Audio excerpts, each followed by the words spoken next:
Esta chamada está sendo gravada.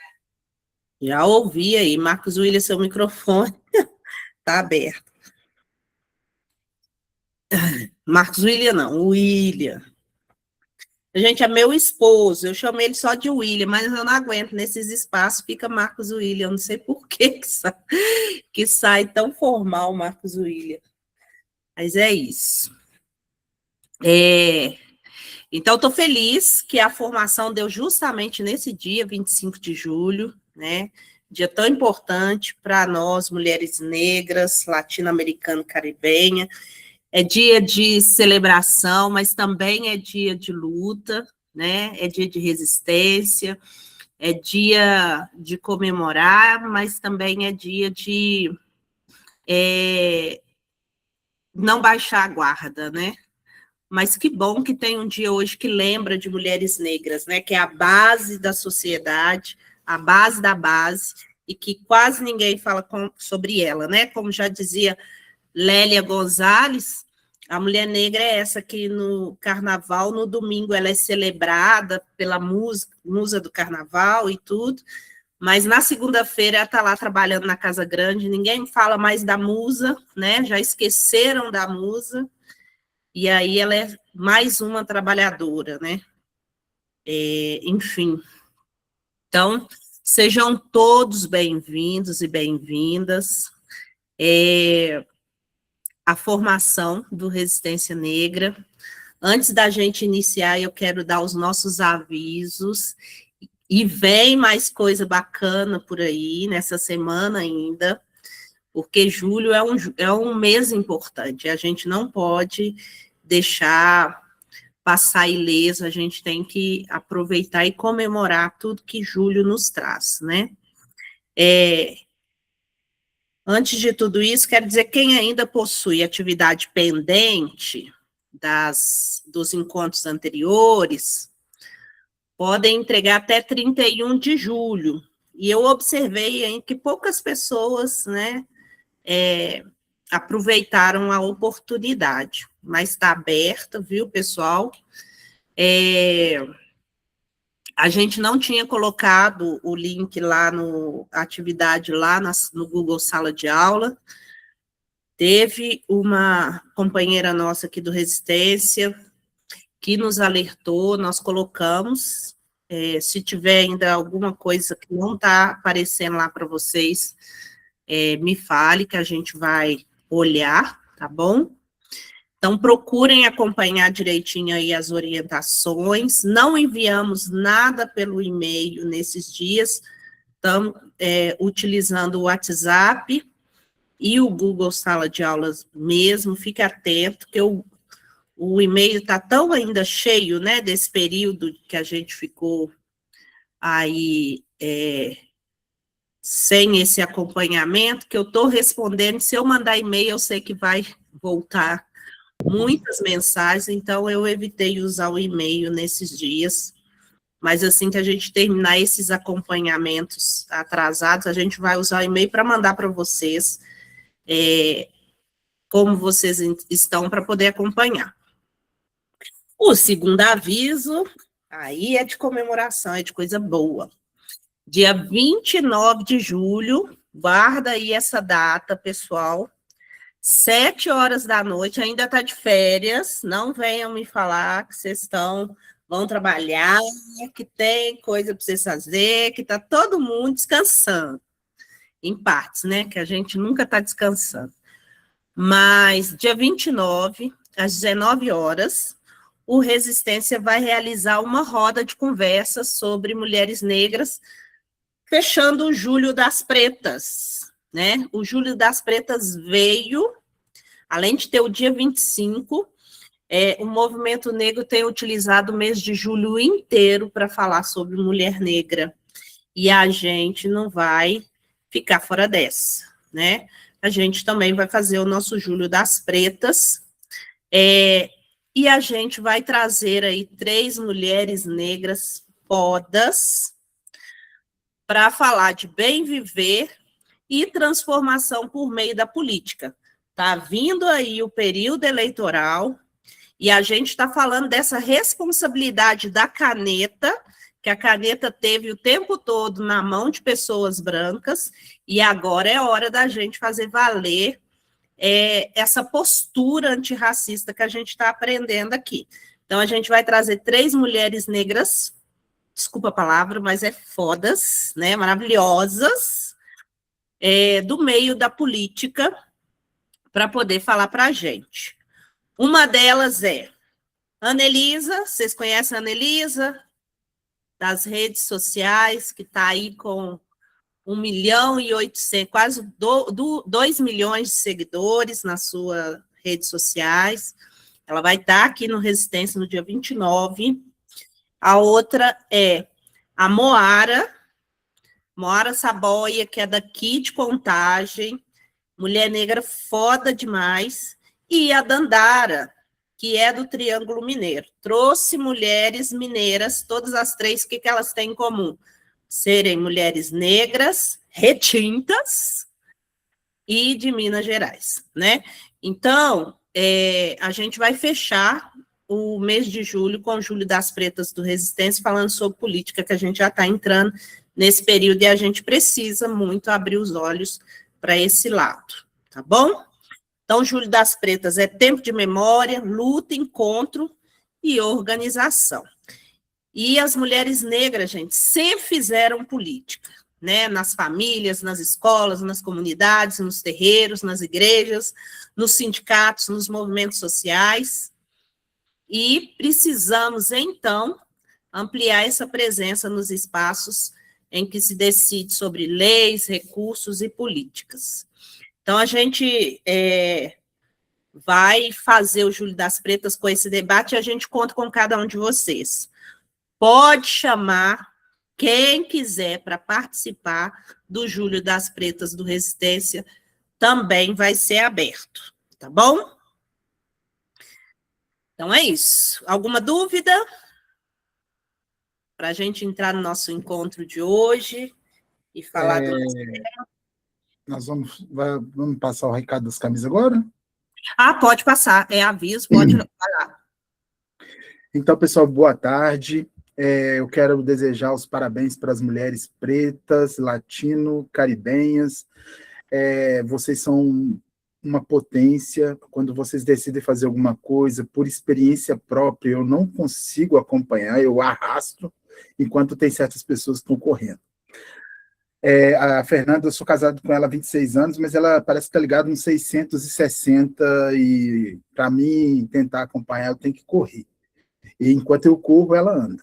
Então, é só para vocês terem ideia como é que é o ritmo aqui em casa. E eu entendo que vocês são assim, que vocês são mulheres potentes, que vocês são mulheres que, quando se dedicam a fazer alguma coisa, quando se prontifica a fazer alguma coisa, faz com excelência. E não é à toa que a maioria que eu estou vendo aqui é mulheres, né? É muito interessante, é muito bom. Vocês estão ocupando um espaço que os homens, infelizmente e felizmente, porque esse espaço nunca chegou aqui para vocês sem luta, né? Teve que ter luta, mas vocês conquistaram, e infelizmente que a maioria dos homens parece que não se interessa muito por essa pauta, mas vamos mudar isso. Pessoal, referente à camisa, nós já fizemos o primeiro lote, né? O nosso fornecedor, ele precisa de aproximadamente 10 dias, então nós fechamos o nosso primeiro lote dia 20, com 21 camisas, e se vocês ainda tiverem interesse em pedir, né, para o segundo lote, sugestão, e quiserem que chegue rápido, aí a sugestão é que vocês já comecem já a fazer o seu pedido, né? Para que o mais rápido possível a gente feche o segundo lote e já peça as camisas para vocês. Com o tempo, se a gente entender que é uma vantagem fazer isso, a gente pode até começar a ter em estoque, mas ainda não é o caso. Nós estamos muito longe ainda de ter condições de fazer e deixar em estoque. Mas é um interesse nosso, a gente tem interesse em ter pronta entrega, fez o pedido, a gente envia, a gente tem esse interesse, mas ainda não temos os braços, né? A gente não tem a perna suficiente para isso. Então, conto com vocês, tá? Com as solicitações de vocês, aqueles que quiserem. As camisas estão ficando muito bonitas, tá? o pessoal passou pelo design do nosso fornecedor lá, ele deu umas mexidinhas, ficou um troço, está ficando muito bacana. É isso, pessoal. A qualquer dúvida, estamos à disposição para tirar dúvidas. Isso é muito importante que eu esqueci de falar. A gente, a priori, tinha comentado com vocês que a gente ia encaminhar para vocês o valor do frete por e-mail ou pelo Zap. Mas por que não foi possível? Todos os meios que nós encontramos para enviar a camisa para você, para as pessoas que estão mais longe, todas as formas que nós encontramos, tem que ser calculado o frete no dia do envio. Porque todas as vezes que a gente fez o cálculo, eles afirmaram sujeito a recálculo, sujeito à mudança. Não tem como garantir aquele frete feito antecipadamente, tem que ser no dia do envio. Ou seja, as camisas estando aqui, por exemplo, estando aqui hoje, e eu for enviar para vocês, aqui eu faço o cálculo, entendeu? Porque eu não consigo, eles não conseguem segurar o valor, por exemplo, para amanhã, eu fiz a cotação hoje, amanhã pode ser outro valor. Então, diante dessa circunstância, é que nós não enviamos para vocês previamente o valor do frete, tá bom? Obrigado. Dúvidas? Todas? Nenhuma? Eu tenho, Fernanda, uma dúvida. Vai lá. Em relação ao frete da camisa, porque assim, eu fiz meu pedido no início, né? E assim, eu moro no médio sudoeste da Bahia. Aí não tem nenhuma prévia, Marcos, em relação ao valor, porque assim, no dia que você for enviar, caso não consiga entrar em contato comigo, como é que eu vou fazer esse pagamento? Minha dúvida é essa. Eu cheguei até a calcular o seu, Maria, porque o seu eu usei, o seu e o do... Esqueci o nome dele aqui agora. Porque parece que são os dois mais longe, sabe? Que a gente recebeu. E aí, deu o mínimo R$25, o máximo R$60. Então, eu não achei que isso foi em uma empresa, e na outra, que foi até o... Na verdade, quer ver? Ó, só para vocês terem ideia, acho que está aqui, eu coloquei no meu WhatsApp aqui. Vou compartilhar com você. Na verdade, você permite que compartilhe? Sem problema, não tem problema. Tá. Porque a minha preocupação é de não conseguir você falar comigo no dia, e aí? Né? Porque vai fazer um cálculo, aí vai ter que fazer outro, vai fazendo vários cálculos. Mas tendo uma prévia, como você já me falou, de 25 a 60, então a gente já está sabendo a média, mais ou menos. Porque a minha cidade é muito longe. Minha cidade fica aqui. Todo mundo está vendo? Salvador. Todo mundo está enxergando? Pessoal? Sim. Beleza. Então, o seu, olha só para você ver, pela Log, que é a mais barata, ela deu R$25,55. Aí chegava em 13 dias. Tem um outro que nenhum desses fretes que vai atender, porque ele precisa que as camisas estejam lá até dia 6. Então, eu vou ter que fazer assim, um bem bolado aqui para achar uma forma de enviar a camisa dele, porque ele é mais longe do que a sua ainda. Mas para quem não tem problema com distância, com tempo de chegada, e vai ter como acompanhar, tudo bonitinho, aí vai ser mais ou menos esse esquema aqui, tá vendo? E a sua e a do... me ajuda a lembrar o nome dele, esqueci. Também. Vou ver o pedido aqui. Esqueci o nome dele. As suas são as duas mais longe que a gente teve aqui, a solicitação. Então, vai ficar mais ou menos a sua, né, que é mais longe, vai ficar mais ou menos entre 25, quanto que eu falei? 25 e quanto? E 60 e alguma coisa, não lembro mais também. 62,58. Tá tranquilo, não tem problema, né? A gente já sabendo uma média, aí o tempo de chegar, a gente não pode prever, porque às vezes pega em 10 dias, acontece alguma coisa, acaba que atrasa a carga, não tem problema, não. Eu só queria saber uma média de preço. Tá, joia. A gente... É o Calmon. Calmon. O Calmon, exatamente. E qual que foi a nossa... Bom, acho que você pode tirar compartilhamento, isso. Tá. E qual foi a nossa preocupação no início? A nossa preocupação no início é encontrar uma empresa que consiga fazer o mais barato possível. A gente está tentando também, quando a gente conseguir ter no estoque, porque aí você já precisa ter no estoque, um volume de camisas, a gente está tentando colocar no Mercado Livre, entendeu? Que aí, lá, por ser dentro do Mercado Livre, a gente consiga um frete mais barato, consiga promoção com o Mercado Livre, etc. e tal.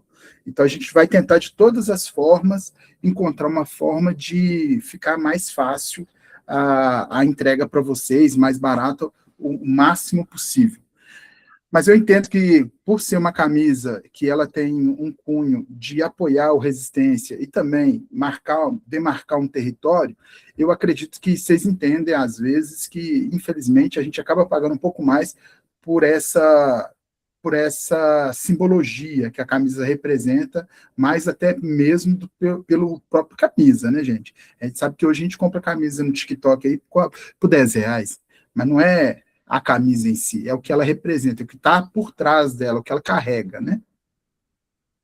Qualquer dúvida, tiver mais alguma dúvida?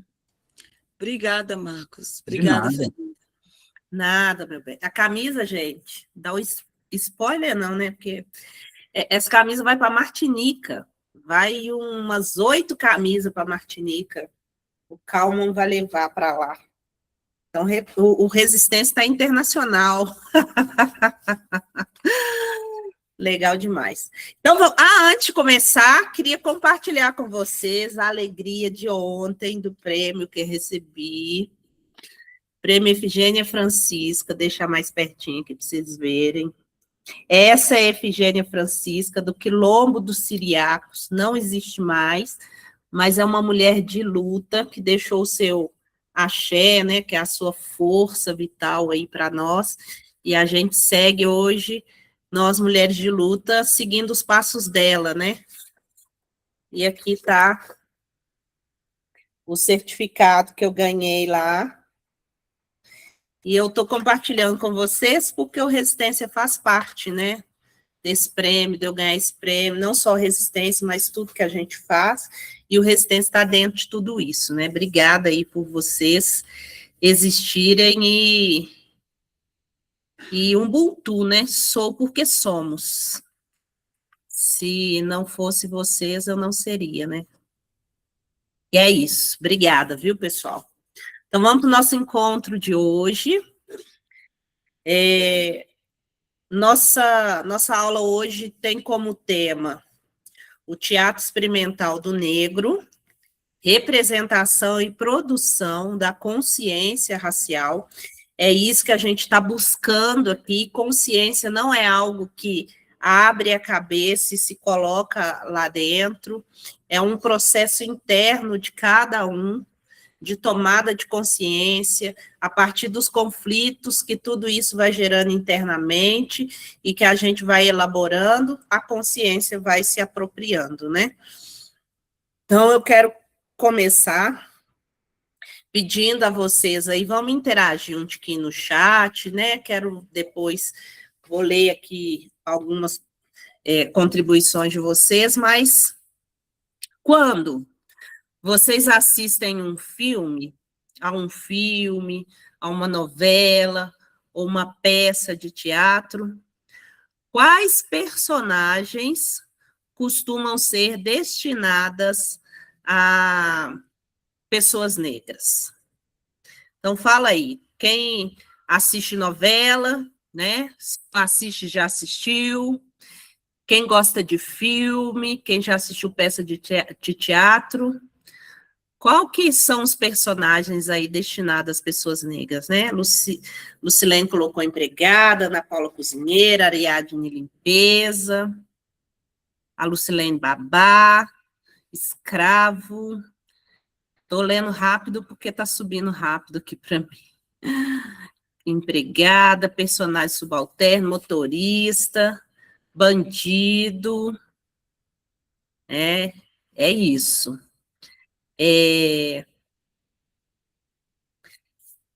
Essa pergunta, ela nos ajuda, assim, a perceber que representação não é um artigo de enfeite, né? Porque se tem papéis destinados para uns e papéis destinados para outros, é algo muito bem pensado e elaborado, né? As imagens produzidas ali por uma sociedade ensinam quem pode ser protagonista e quem deve permanecer na margem. Ensinam quem será reconhecido, e isso a gente está falando desde o início. E aí eu quero falar com vocês que a imagem de novelas, de teatro, artística em geral, né? As artes visuais ensinam quem será reconhecido como inteligente, belo, confiável e capaz, né? Quando pessoas negras aparecem repetidamente como serviçais, que é o caso que vocês colocaram, doméstica, motorista, babá, servindo, né? Está em lugar de serviço ali, de cuidado ali, né? Criminosas, né? Alguém colocou bandido, incapazes ou figuras destinadas ao riso. Essas imagens começam a circular como se fossem naturais. E isso gera no imaginário ou na consciência, isso é absorvido como natural. Posição natural dessas pessoas. E não é isso, né? É uma construção social acerca da representação. Esses personagens não são naturais, né? Eles foram produzidos, repetidos e ensinados. É assim, ó, pela repetição, o tempo todo. É só dessa forma, ou na maioria das vezes desta forma. Isso gera essa consciência de naturalização dos espaços. Por isso que a gente pode confrontar agora e tensionar essas imagens, essas representações. E aí eu quero deixar uma pergunta que vai conduzir nosso encontro de hoje durante todo o encontro, que é: o que acontece com um povo quando ele não pode representar a si mesmo? O que acontece? Tá aí para a gente refletir sobre isso durante todo esse encontro, tá? Então, quem controla a representação participa da construção do imaginário. Vocês estão percebendo? Quem controla a representação participa da construção do imaginário social. E o imaginário social interfere na forma como as pessoas são reconhecidas e tratadas no mundo. O teatro experimental do negro, conhecido pela sigla TEM, compreendeu profundamente essa relação entre representação, educação e poder. O TEM, ele nasceu para enfrentar as imagens racistas construídas sobre a população negra. É para confrontar essa construção social que é feita em torno do negro. E, além disso, eles existiram para formar artistas e produzir consciência racial, desnaturalizar tudo isso. O teatro experimental do negro formou o palco em um território político, né? Ele pegou o palco ali e transformou ele em um território político, em um território de luta. E a arte em um instrumento de formação. Olha que bacana. E olha o que a gente não aprende nas escolas, né? E a riqueza de tudo isso. Só voltando, dando um passo atrás no encontro anterior, a gente falou sobre a Frente Negra Brasileira, né, fundada em 1931. Nós vimos que a Frente Negra, ela surgiu numa sociedade que havia abolido juridicamente a escravização. Mas não havia garantido à população negra condições materiais para viver com dignidade. Não houve reparação, distribuição de terras, nem inclusão educacional suficiente. O que o Estado fez? O Estado também não assumiu um compromisso efetivo com moradia, com saúde, com trabalho digno e participação política para a população negra. Diante dessa ausência, a gente já falou no encontro anterior que a população negra nunca assistiu isso de braços cruzados, né? Então, diante dessa ausência, a população negra se organizou. A Frente Negra Brasileira criou escolas, cursos, imprensas, atividades culturais, assistência e espaço de formação política. Foi o que nós falamos no último encontro. Em 1937, o Estado Novo de Getúlio Vargas, os partidos políticos foram fechados. E, com isso, a Frente Negra, que havia sido transformada em partido, também foi atingida. Mas uma organização, ela pode até ser fechada, sem que os conhecimentos... ela pode até fechar, né? O Estado pode até falar assim, não, essa organização não vai mais existir. Mas o efeito daquilo que ela fez enquanto ela existia não desaparece. E aí, as experiências das pessoas, nas pessoas, permanecem. É isso que o Resistência Negra hoje procura deixar em vocês. Amanhã o Resistência Negra pode até não existir, mas a experiência daquilo que nós vivenciamos aqui juntos vai fazer com que vocês não saiam iguais, saiam diferenças e possam fazer, mesmo sem o Resistência Negra, algo extraordinário, né? Os saberes, eles vão continuar existindo, né? As lutas encontram outros caminhos. E é nessa trajetória de associação, de imprensa, de educação, de enfrentamento ao racismo, que a gente entende o surgimento do Teatro Experimental do Negro.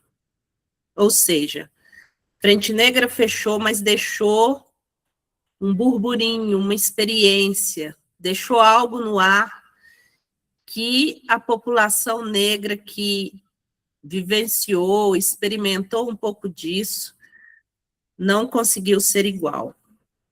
E aí surgiu o Teatro Experimental do Negro em 1944. Então, ele não foi uma continuação institucional da Frente Negra Brasileira, não foi. Existe, porém, é isso que a gente está falando, uma confluência histórica entre elas, né? Entre a Frente Negra e o teatro, entre eles. Diante de um Estado que não assegurava direitos, ambas transformaram a educação, a cultura, a comunicação, a organização coletiva e o instrumento de luta. A Frente Negra organizou a população negra em várias dimensões da vida social e política. O Teatro Experimental do Negro fortaleceu essa disputa no campo da voz, do corpo, da arte, da imagem e da subjetividade. Era outro tempo, né? Um em 1931, o outro em 1944. Outra experiência. Tá dando eco aí para vocês, gente? Ô, William,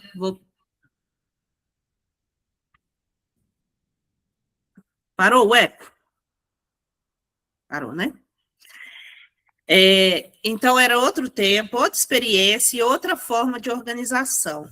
Mas a luta pela retomada da humanidade negra permanecia em movimento. Vocês conseguem perceber essa confluência entre os dois?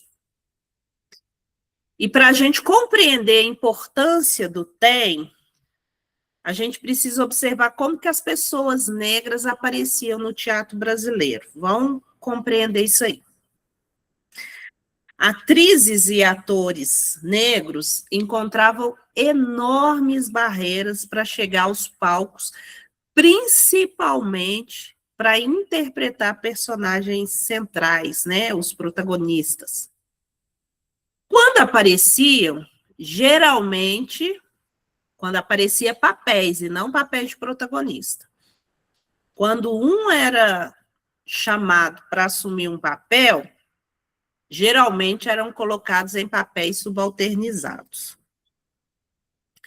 Parecidos com o que vocês falaram aí, que é empregada, sem uma história, o criado obediente, a pessoa apresentada como ignorante, o malandro, a figura cômica, né, que gera riso, ou a personagem que existia apenas para sustentar a história da personagem branca, dar aquele suporte ali para personagens brancas. A pessoa... Tem que tomar água, gente.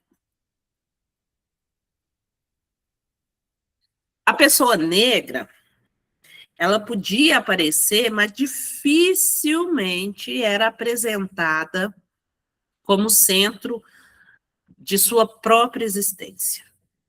Havia ainda uma prática mais violenta, que vocês já devem ter ouvido falar, o blackface.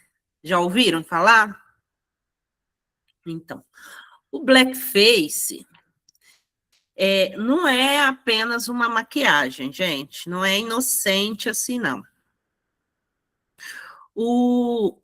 Deixa eu tirar um negócio aqui do meu cabelo. Deixa eu tirar, gente, estou vendo aqui, tá me incomodando, tem um trem no meu cabelo. E não era uma maquiagem inocente, né? É uma prática, e eu vou falar ainda no presente, que ainda pode existir essa prática, né? É uma prática racista de representação. Um ator branco, para quem nunca ouviu falar, um ator branco, ele escurecia a sua pele, e aí é rosto, braços, né? Para interpretar uma pessoa negra. Frequentemente de forma caricatural e exagerada. Ou seja, o corpo negro era retirado do palco, ele não servia para estar no palco. Mas quando aparecia um personagem que tinha que ser negro, a imagem era fabricada a partir de pessoas brancas. Vocês percebem a contradição? A personagem negra, ela até podia existir, mas o artista negro não podia representá-la. Então, a cultura podia ser representada transformada em espetáculo, enquanto pessoas negras permaneciam afastadas dessas condições de trabalho, de autoria e de reconhecimento.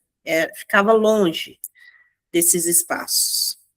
Em 1941, e aí vem o nosso primeiro protagonista, a gente vai falar de um protagonista homem, mas hoje a gente vai, por ser 25 de julho, a gente vai trazer protagonismos femininos na sua maioria. Mas a gente não pode deixar de falar desse protagonista homem, que os homens negros também têm que ser exaltados, né? Em 1941, durante uma viagem para Lima, no Peru. Abdias do Nascimento, já ouviram falar dele? Ele assistiu uma peça chamada O Imperador Jones, do dramaturgo estadunidense Eugene O'Neill. A obra possuía um protagonista negro. Naquela montagem, porém, a personagem interpretado, né, o personagem que foi interpretado era por um ator branco com pele escurecida. Abdias olhou aquela cena e gerou na hora uma inquietação nele. E a inquietação foi tipo essa, assim. Por quê que uma pessoa branca podia representar um personagem negro, enquanto artistas negros não recebiam oportunidade nem mesmo para representar a si próprio? Então, essa pergunta ficou ecoando na cabeça de Abdias, né? E ficou ali no campo da indignação nele durante um tempo. E essa indignação é isso que a gente fala assim, a raiva ela é bem-vinda, gente. A raiva é muito bem-vinda. Se ela for transformada em método, organização e ação coletiva. E foi isso que Abdias fez.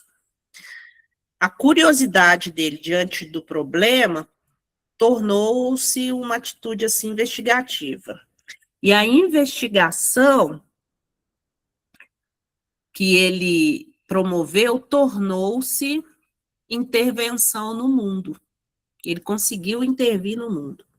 Como? Através do TEM, do Teatro Experimental do Negro, que nasceu quando pessoas negras recusaram a condição de objeto da representação e se organizaram como sujeitos da criação. Inverteu a lógica.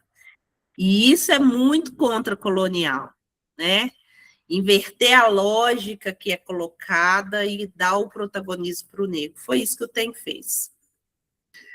Então, o Teatro Experimental do Negro foi fundado no Rio de Janeiro, em 1944. Sua criação teve a iniciativa fundamental de Abdias do Nascimento, mas a gente precisa tomar cuidado para não contar essa história como se o TEM fosse a realização solitária de um homem, né? Coisa que não é.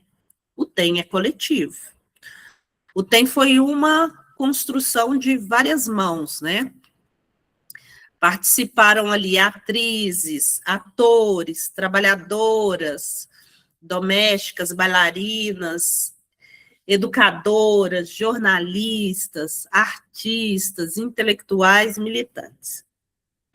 Entre essas pessoas estavam, vou citar alguns nomes aqui: Aguinaldo Camargo, Arinda Serafim, Marina Gonçalves, Ruth de Souza, que até pouco tempo estava entre nós, né? Ruth não, a Léa Garcia, que estava entre nós até pouco tempo. Maria de Lourdes Vale do Nascimento, que foi esposa de Abdias, Mercedes Batista, Léa Garcia, Ironides Rodrigues, Haroldo Costa e Guerreiro Ramos. Quem já não leu Guerreiro Ramos e ficou, né? E muitas outras.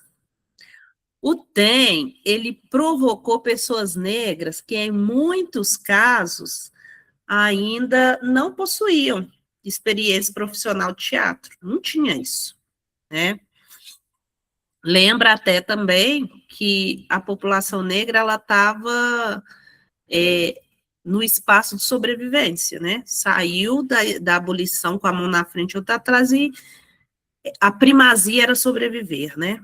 Então, como que haveria experiência profissional para teatro?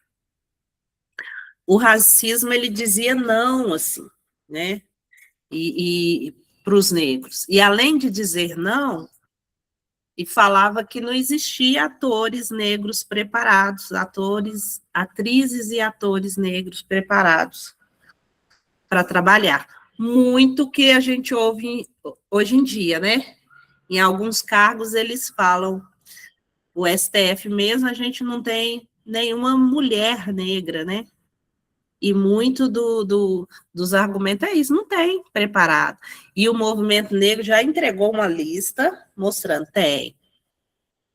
tem pessoas negras preparadas para esse cargo, né?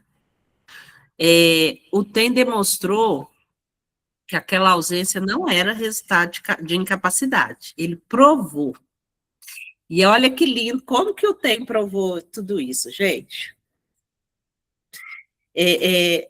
Além de provar, ele mostrou que aquela situação gerada era consequência da exclusão educacional, feita com a população negra, de falta de oportunidade e de fechamento de espaços de trabalho, de formação, né? Não faltava talento, faltava era condições para que o talento negro fosse florescer. A língua enrolou. Olha só, o TEM fez uma peça de teatro, gente, fenomenal. A estreia oficial aconteceu no dia 8 de maio de 1945, no Teatro Municipal do Rio de Janeiro. Qual foi a peça? Deixa eu ver se vocês vão saber qual foi a peça. Ah, já está aí na tela. O Imperador, né? O Imperador Jones. Aquela que a Abdias assistiu lá em Lima, no Peru. Aquela lá, o personagem era um branco que escureceu sua pele para se tornar negro. Nesse, do Rio de Janeiro, eram realmente atrizes e atores negros. Olha que revolução! E no Teatro Municipal tão importante como o do Rio de Janeiro, né? A escolha, gente, teve uma força simbólica muito grande. Imagina, quem assistiu o outro lá como Abdias, quando assistiu essa com um ator negro, viu que havia condições de ter protagonistas negros. E era a mesma peça, assistida no Peru, que chegava agora ao palco do Teatro Municipal com o homem negro, e quem que era o protagonista? Era o Aguinaldo Camargo. Naquela noite, artistas negros ocuparam um dos espaços mais prestigiados da cultura brasileira, como produtores de interpretação, de beleza e de linguagem. E olha outra postura contracolonial que eles exerceram, né? Pessoas negras acostumadas, que foram naturalizadas na sua representação para servir, ensinadas a se silenciar, agora tinha que projetar a voz o mais alto para que todo o teatro ouvisse. Olha que lindo.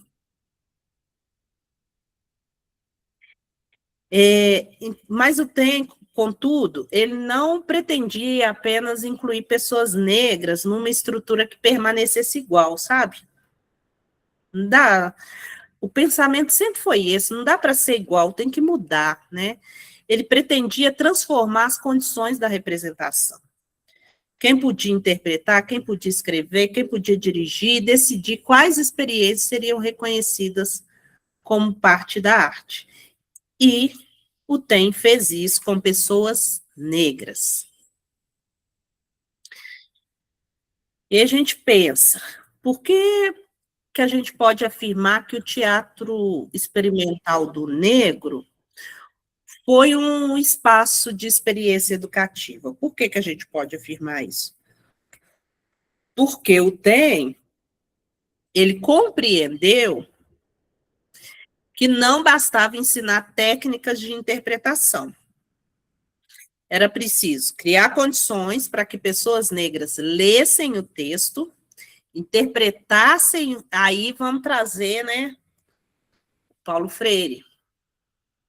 Foi preciso fazer com que pessoas negras lessem a palavra, interpretassem o mundo e reconhecessem o racismo.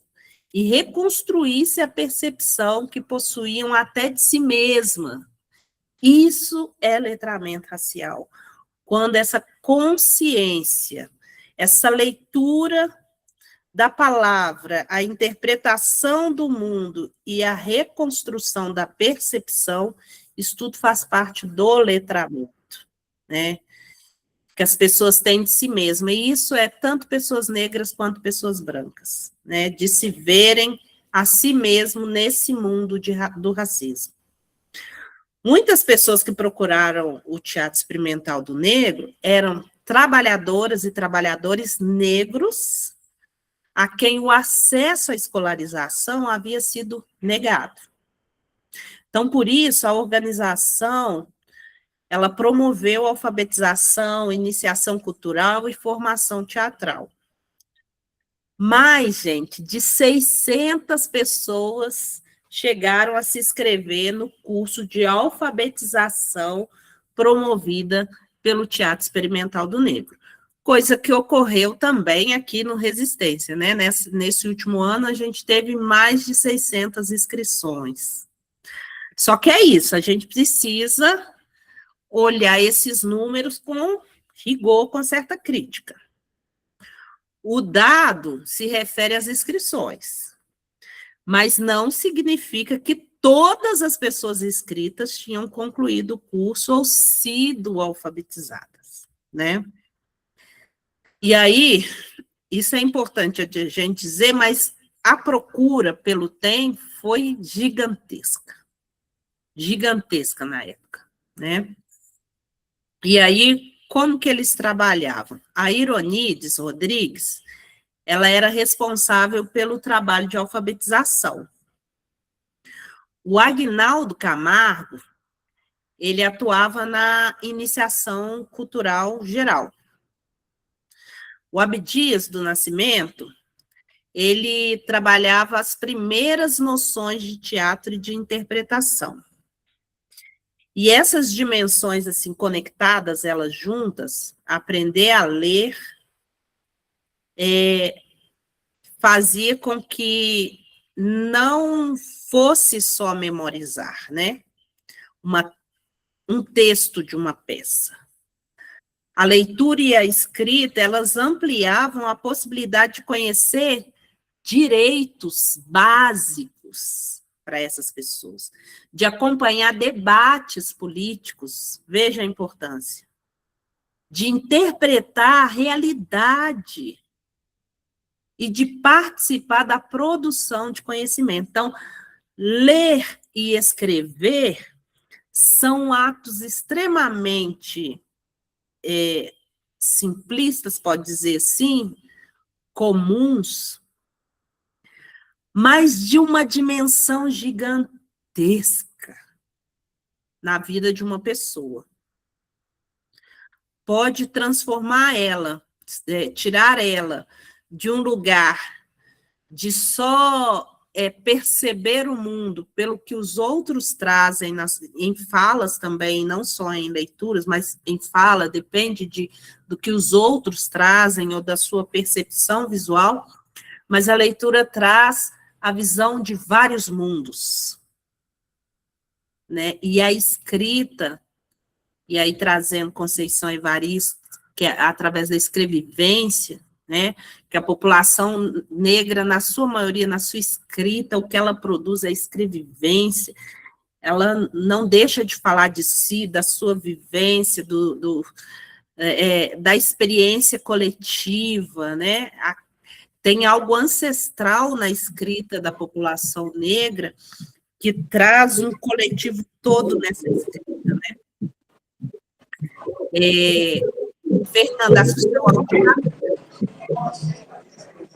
Fernanda Cardoso. Deixa eu fechar aqui.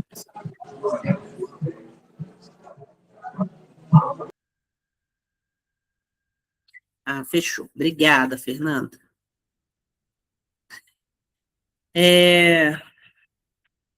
Então, esse espaço que o TEM proporcionava, preparava o corpo para o palco e também preparava para a vida, né, gente?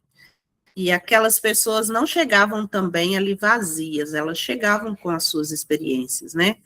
Carregadas com seus conhecimentos, produzidos através do trabalho, da família, das comunidades, dos terreiros, na rua, na experiência cotidiana. Elas chegavam com tudo isso. E o TEM colocava esses saberes, que é isso que a escola de hoje precisa aprender, em circulação, junto com a alfabetização, a confluência de saberes do professor, do estudante, e transformando aquilo num saber maior, né? E aí, através da alfabetização, da literatura, da dramaturgia e da formação artística. Imagine a potência disso, gente. E se a escola soubesse também disso, da riqueza que os estudantes trazem, e fizesse o mesmo que o TEM fez na escola, seria maravilhoso. Uma trabalhadora doméstica, acostumada a ser chamada apenas para servir, ela podia ocupar o centro de uma cena. Uma pessoa negra, que a voz era constantemente interrompida, né? Tinha que projetar ela mais alto possível para ser ouvida. Um corpo que era socialmente treinado para baixar os olhos, baixar a cabeça, podia aprender a sustentar o olhar diante da plateia, a projetar, erguer seu corpo. Isso também é formação política e é contracolonial. O racismo ele não atua somente por meio das leis, da violência física e da exclusão. Ele procura entrar na subjetividade e convencer a pessoa negra de que ela é menos, né? Menos bonita, menos inteligente, menos autorizada, né? Produz menos, que essa necessidade, e também isso parece que vem na gente, essa necessidade de produzir mais, é porque a sociedade sempre coloca a gente como menos, então a gente sente que a gente tem que produzir mais. Isso é quase doentio, né? E enfrentar tudo isso exige reconstruir referências, afetos, possibilidades de existência, e o TEM fez isso com maestria. Fez do teatro uma escola de consciência racial maravilhosa. E aí vamos falar das mulheres, né? 25 de julho, sem falar de mulheres, não dá.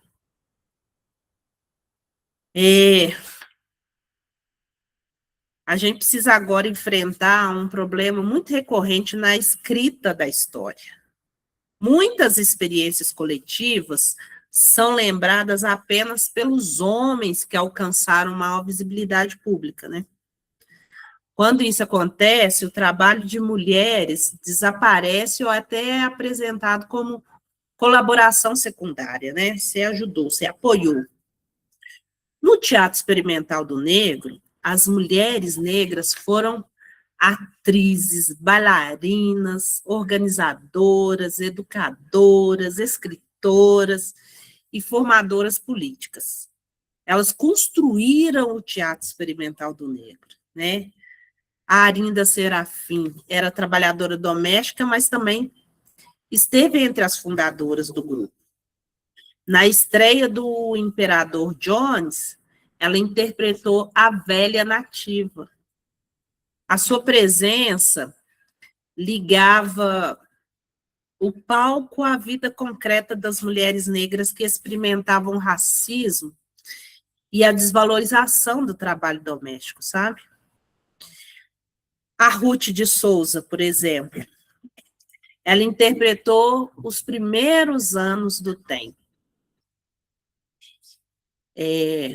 interpretou não, ela integrou os primeiros anos do TEM e construiu uma trajetória enorme e de enorme importância também no teatro, no cinema e na televisão. O meu doguinho maravilhoso. Né, Guto? Vem cá, menino. Em 1954, a Ruth... Guto? Não, querido. Me ajuda aí. Vou mostrar o Guto para vocês, gente. O Guto é difícil. Ó, seu Gutierrez, olha lá, ó. Atrapalhando, menino. Com seu latido, é pequeno, mas late, que é uma beleza. Em 1954, foi indicada, a Ruth, ela foi indicada ao prêmio de melhor atriz no Festival de Cinema de Veneza. Olha que lindo! Por sua atuação em Sim a Moça. Vocês lembram da Ruth de Souza, né? Antes desse reconhecimento individual, existiu um espaço coletivo de formação, que foi o TEM, né? De aprendizagem e de fortalecimento dela como atriz. E uma outra mulher que a gente não pode deixar de falar também, do teatro experimental do negro, foi a Mercedes Batista. Levou a disputa para o campo da dança, né? Belíssima.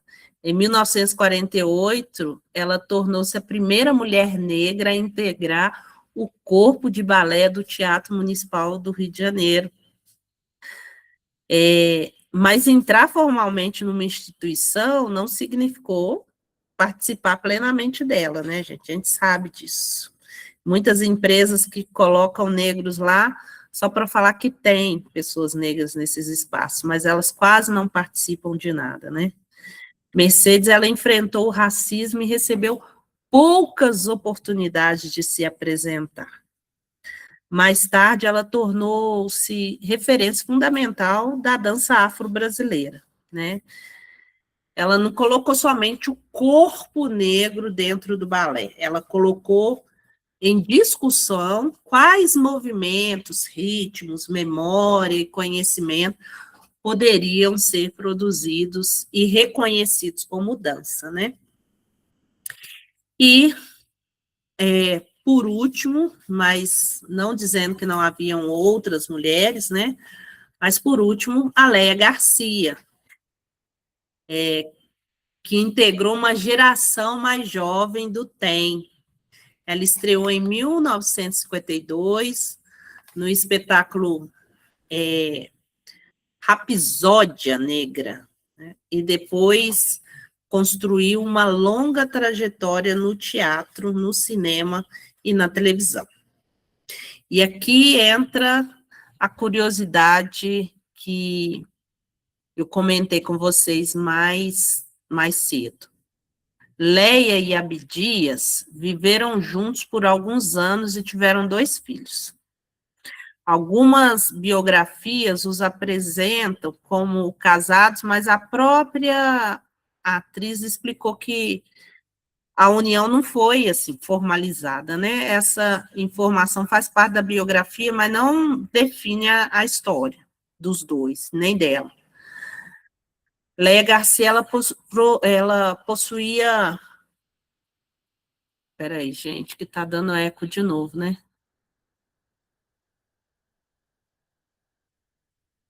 Peraí. Podem ajudar aí? Beleza. Ela faleceu em agosto de 23, recente, né? Foi recente que ela faleceu, com 90 anos, quando ela estava em Gramados, para receber uma homenagem por sua carreira. Existe um porém ali, que uma mulher que precisava ganhar ainda mais centralidade, assim, nessa aula, era a Maria de Lourdes, do Vale do Nascimento, né? Ela foi assistente social, jornalista, educadora e uma das principais principais lideranças políticas do tempo. Ela escreveu o jornal Quilombo, a coluna Fala Mulher. Ela mobilizou mulheres negras, atuou nas iniciativas educativas, participou da construção do Conselho Nacional de Mulheres Negras, mulherona, né? Em seus textos, ela discutia educação, infância, racismo, mortalidade infantil, trabalho doméstico, direitos sociais. Maria criou uma tribuna para que mulheres negras falassem das suas experiências e formulassem as próprias reivindicações. No primeiro número do jornal Quilombo, convidou mulheres negras a escreverem para a coluna sem medo de erro de português. Né? E aí trazer Lélia Gonzalez, que fala do português, né? Que é a forma que a população negra fala a língua portuguesa, né?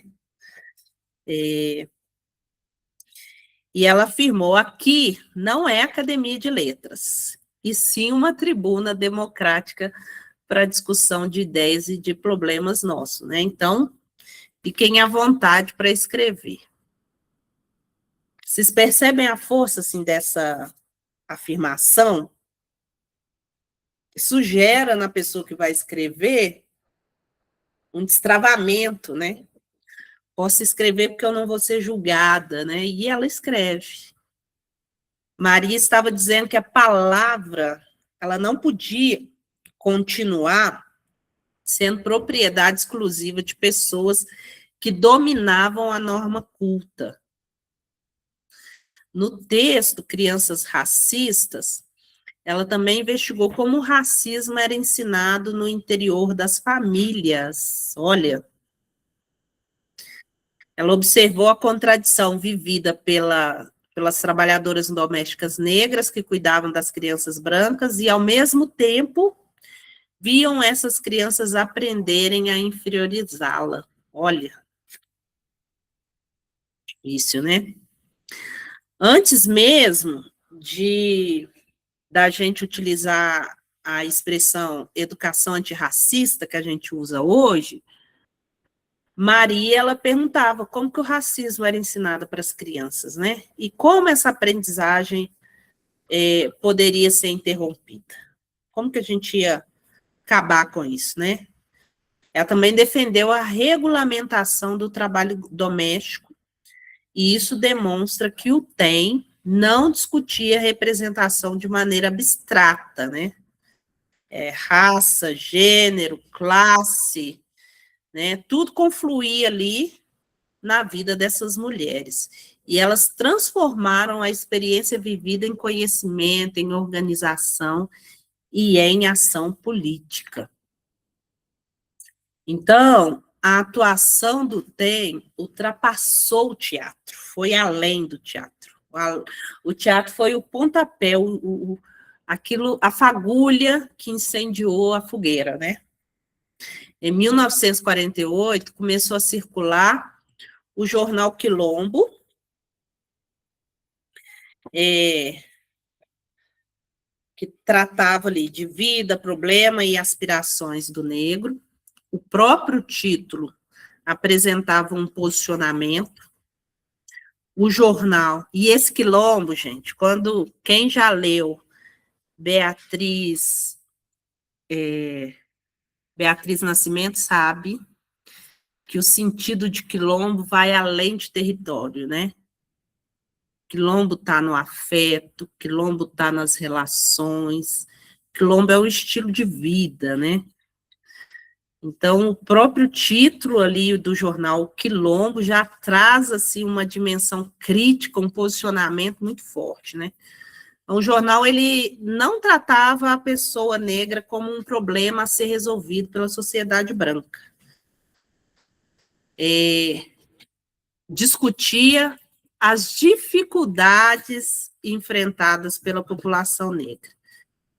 Beijo, amor. Beijo. O meu bebê, gente. Deixar aí passar, que ele vai fazer um barulho ali. Ai. Então, o jornal discutia as dificuldades enfrentadas, em geral, pela população negra, né? Mas apresentava também conhecimento, aspirações, esse lado positivo que a gente fala hoje de mostrar a população negra, né? E os projetos de futuro. Mesmo com tudo que o país fez com a população negra no pós-abolição, pessoas negras nunca deixaram de sonhar, né? E de projetar o futuro. Então, esse jornal mostrava isso, as aspirações e os sonhos, né? O Quilombo era imprensa negra, sendo produzida ali na realidade, né? Trazendo formação política, produção de consciência. A intervenção política que o TEM produzia começava antes do jornal, mas o jornal foi aquele que circulou em toda a sociedade como produção negra, intelectual negra, né? Em 1945, ocorreu em São Paulo a primeira reunião da Convenção Nacional do Negro Brasileiro. A segunda aconteceu no Rio de Janeiro em 1946, um ano depois. Dessa mobilização surgiu o Manifesto à Nação Brasileira, que reivindicava o reconhecimento e a punição da discriminação racial. Está vendo que a Constituição já vinha sido pressionada para que o negro fosse visto de outra forma, né, como a Constituição de 1988 trouxe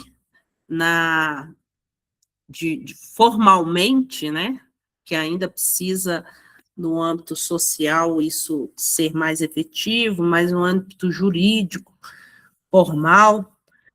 E aí, ó, essa pressão já estava lá atrás. Isso, gente, é para mostrar que não ficamos de braços cruzados, vendo toda a barbárie acontecer conosco. A gente produziu saídas para tudo isso, né? E a proposta apresentada à Assembleia Nacional Constituinte de 1946, que constituições, gente, a gente teve várias constituições no Brasil. Quem é do direito sabe, né? E o Teatro Experimental do Negro trouxe para a Assembleia Nacional Constituinte de 1946 uma proposta que não foi acolhida, que é essa, de punição ao racismo, reivindicando reconhecimento da população negra, mas não foi acolhida. A população negra, ela denunciava a discriminação, a estrutura política recusava de todas as formas a reconhecer. Em 1950, o Teatro Experimental do Negro promoveu o primeiro Congresso do Negro Brasileiro.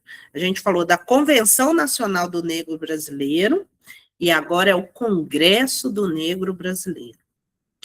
O encontro reuniu milhares de militantes, artistas, intelectuais, pesquisadores e organizações negras.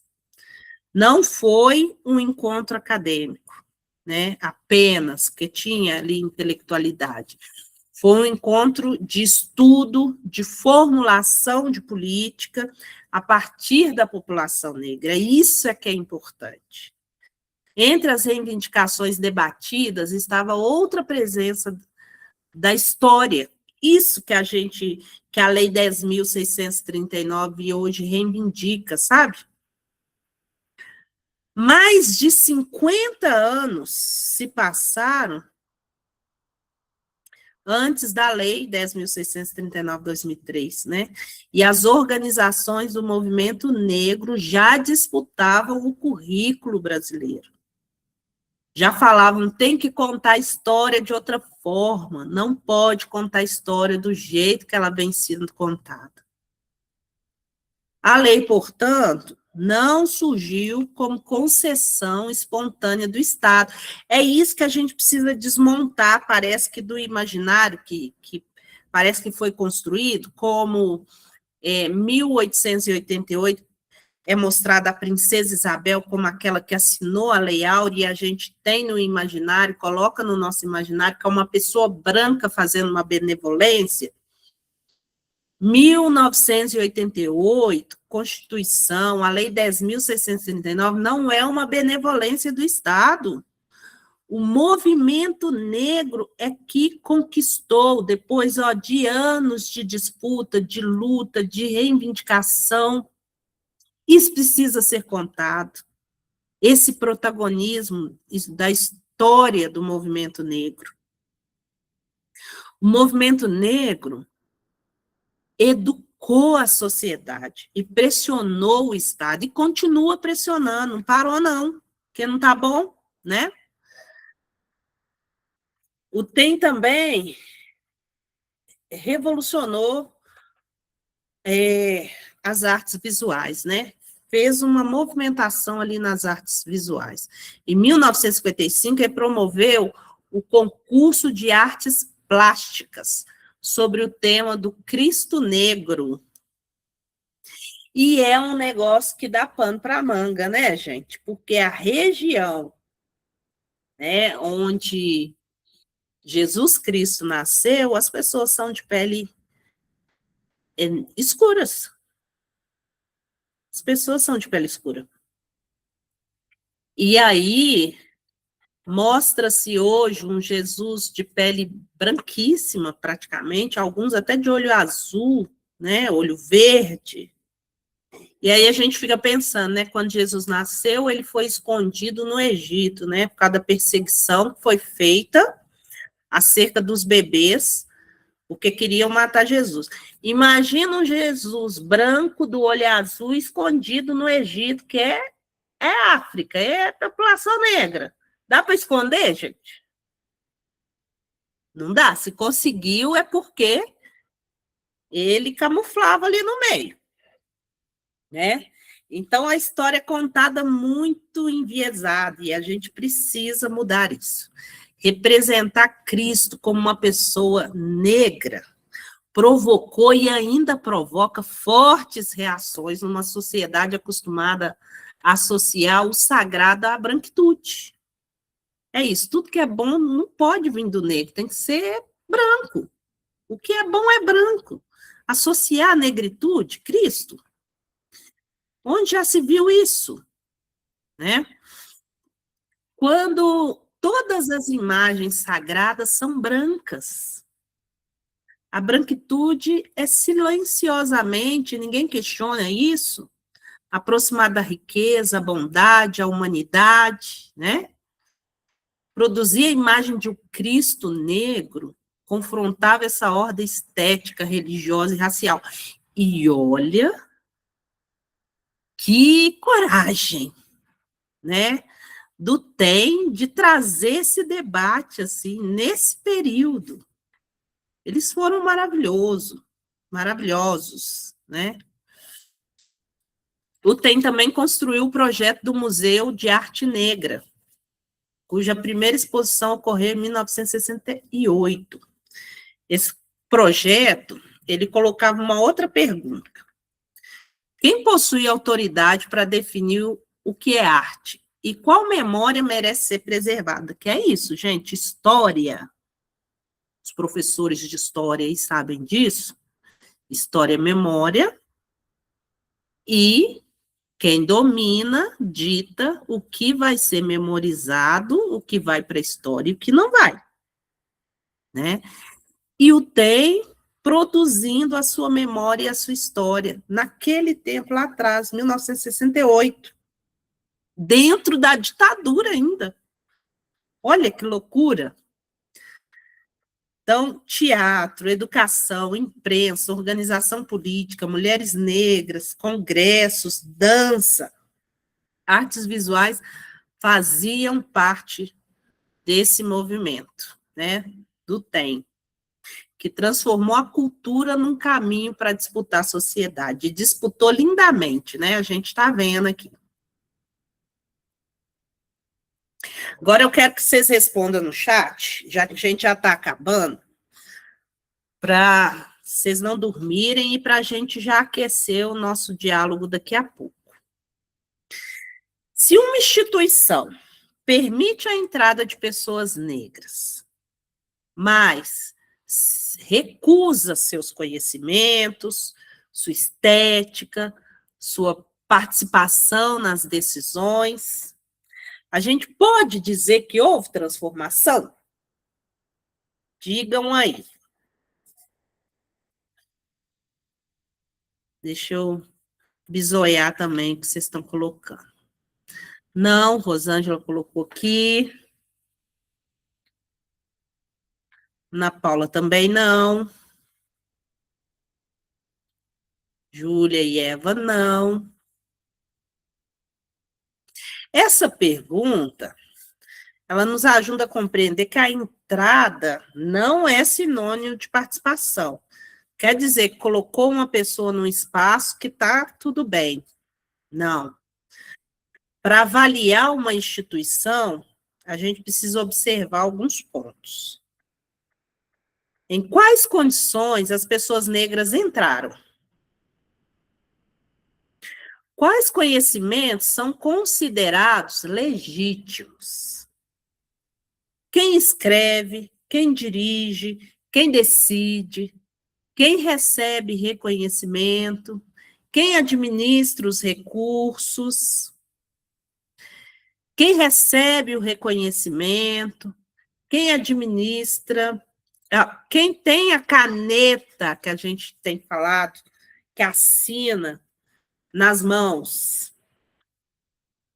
O TEM não lutou, gente, somente pela entrada de corpos negros no palco, não ficou só nisso.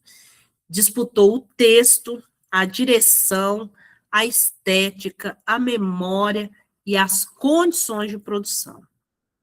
O que essa experiência ensina às educadoras e os educadores de hoje? O que a gente pode aprender com o TEM?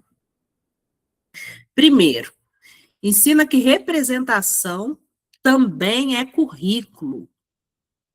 Professoras e professoras que buscam ser antirracista precisa disputar texto, direção, estética, memória, dentro do currículo.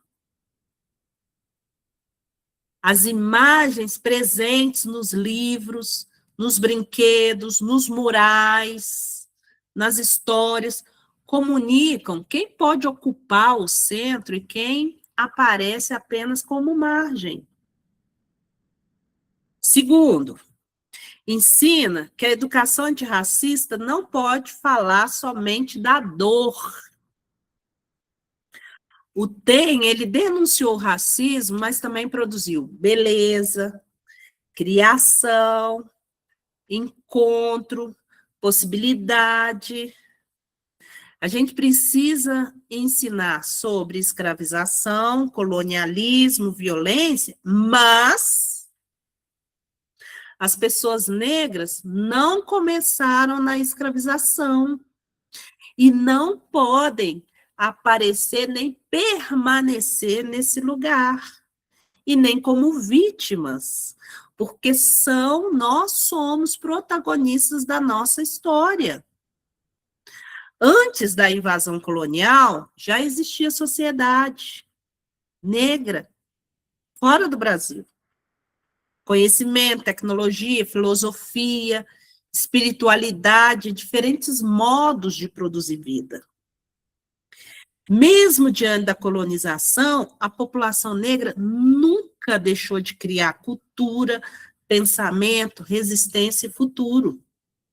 Terceiro, o TEM ensina que uma prática antirracista não pode ser elaborada ignorando pessoas negras. Não basta produzir atividades sobre nós. É preciso reconhecer nossas perguntas. Você escuta o que uma criança negra está trazendo para você no dia a dia das escolas?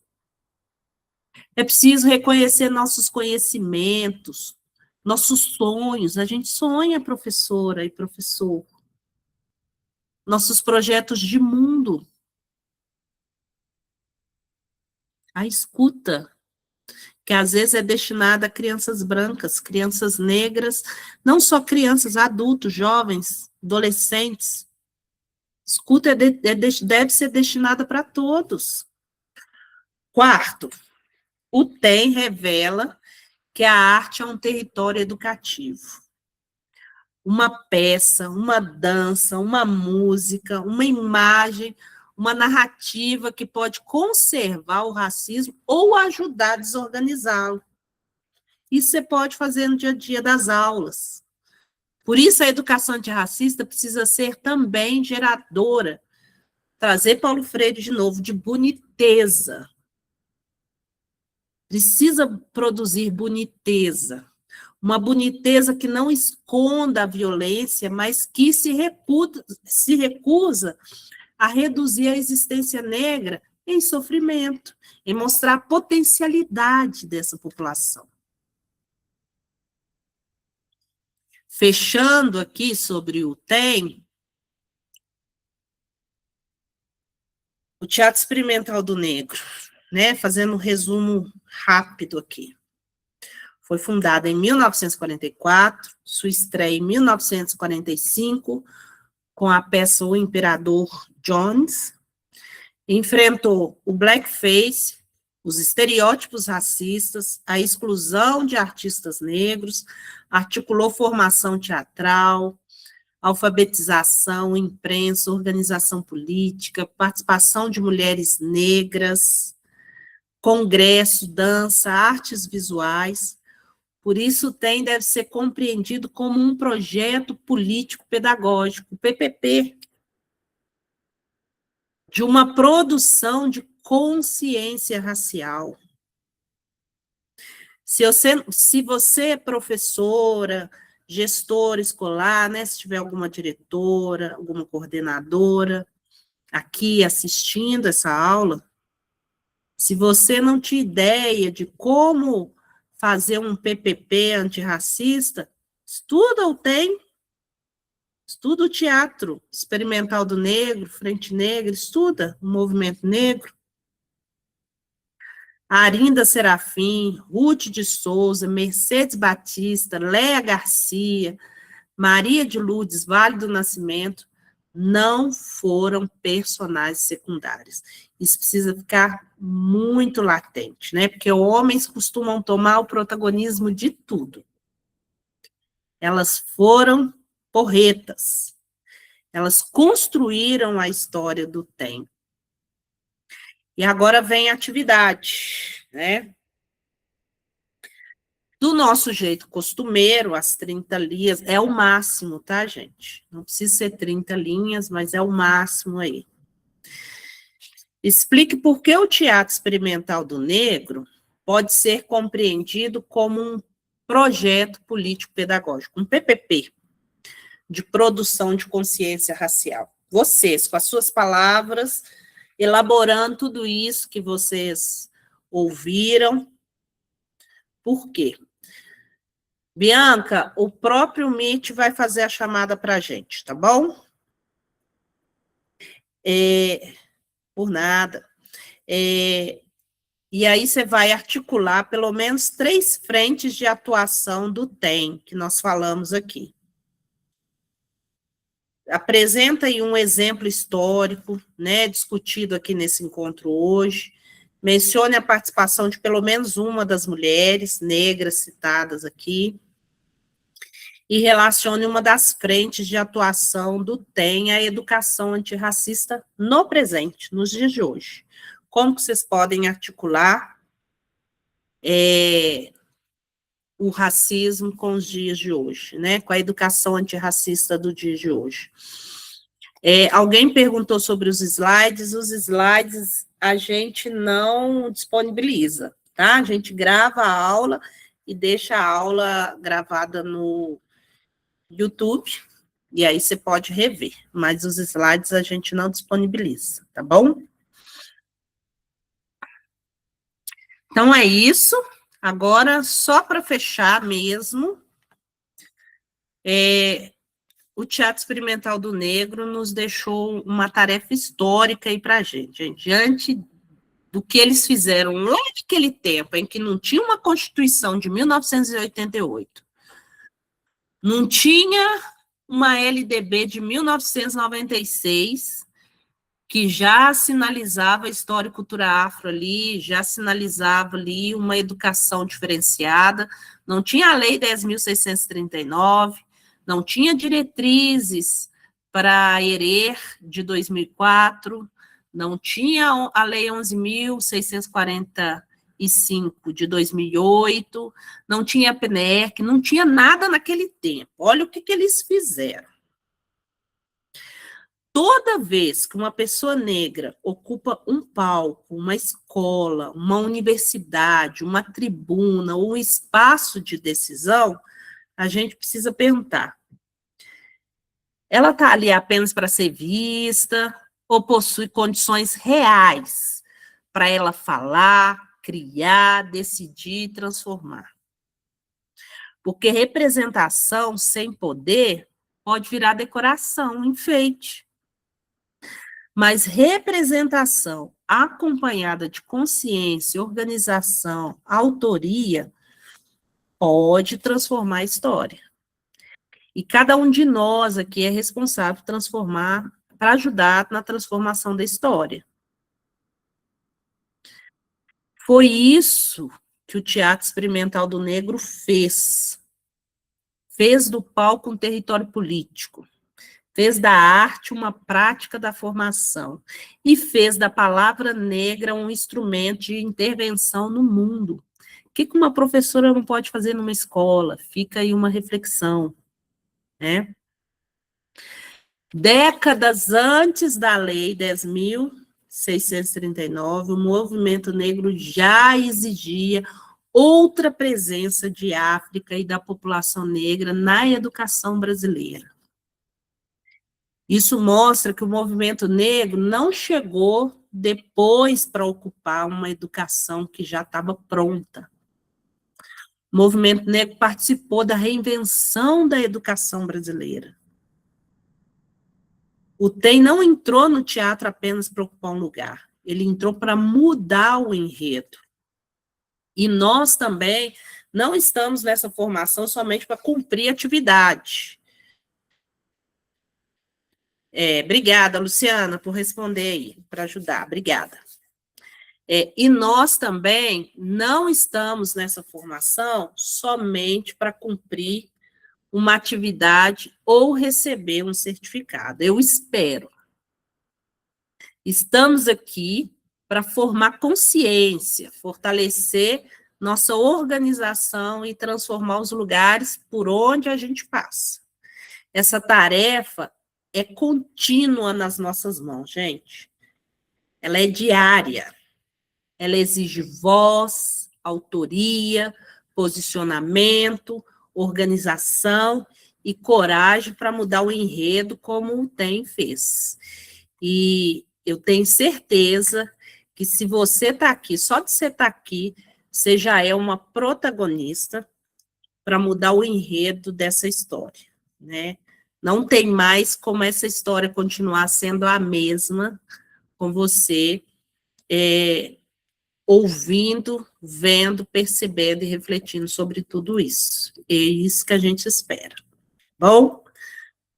Então, vamos abrir agora, levantem as mãozinhas, e a gente vai passar agora para as falas, e eu vou, antes, deixa eu tirar a gravação aqui.